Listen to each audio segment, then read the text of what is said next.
जे प्रमद बर' सार आरो दिपेन बर' सारमोनखौ जेबो बुंनो मोनथाराना। बिथांमोना गोसोबादि खामानि मावनो मोनगोन।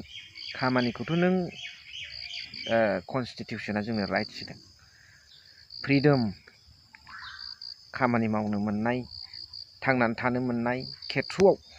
नाथाय ल'आबोदि दं, आयेन क्रस, लिमिट क्रस, आयेननि बारगा जायोबा बुंनोबो मोनो आरो आयेनगत आखायावबो लानो हायो।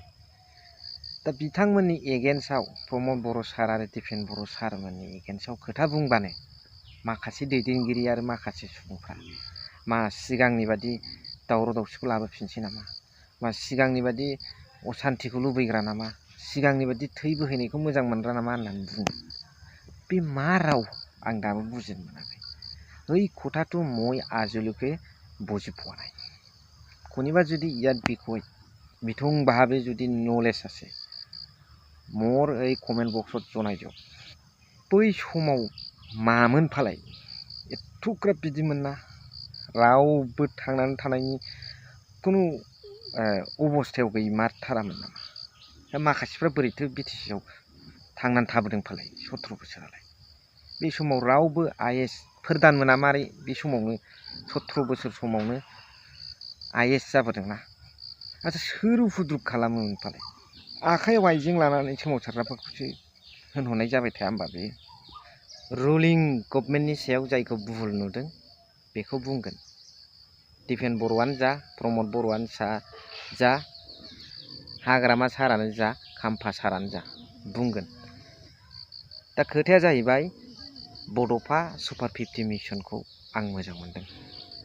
बे मोजां, इयुनाव अफिसार बानायनायनि लाइन। दा बेजों लोगोसे थारैनो सान्थिया फैबाय। सान्थि फैनानैल' जोंनि अर्थ बेबस्थाखौ नोजोर होआब्ला दिनै जायफोर लेखा फरायनाय बियो बड'फा सुपार 50 मिशननि गेजेरजों फरायबाय, एपिएससि इउपिएससि ट्रेनिं कर्स लाबाय, नाथाय फरायै जायफोर फरायनाय गारबाय बा गेजेर खन्द'सिम फरायनानै थाबाय बा सोरबाया ओरैनो दङ, बेखाराव दं, बिथांमोननि थाखाय बिटिआर गभर्नमेन्टआ मा इनिसिएटिभ लादों? आरो जेनेरेल साधारन रायजो राजा आइ आफामोन दं, बिथांमोननि थाखाय अर्थ बेबस्था मा इनिसिएटिभ लादों? अरुण'दयजों साबसेखौ फोथांनो सानदों, सोर साबसेनि थाखाय हेल्पफुल जादों? इयुननि फैबाय थानाय बेखार सेंग्रा सिख्लाफोरनि थाखाय माबा मोनसे इनिसिएटिभ लादों नामा? जाय साख्रिनि पावारखौ खोमानानै साराय बोसोरावसो पस्ट मोनब्रै मोनबा ओंखारबाय, बेबादि सरखारखौ एसे एनै बुङाबा ना बुंनोनो मोन्थाय मोनला, मोन्थाय गैला। कमेन्ट्सआव जरुर हरदो, मोन्थाय दंना गैया, दंबा दं, गैयाबा गैया। जरूरतों और उसकी आकांक्षाओं को प्राथमिकता दे रही है।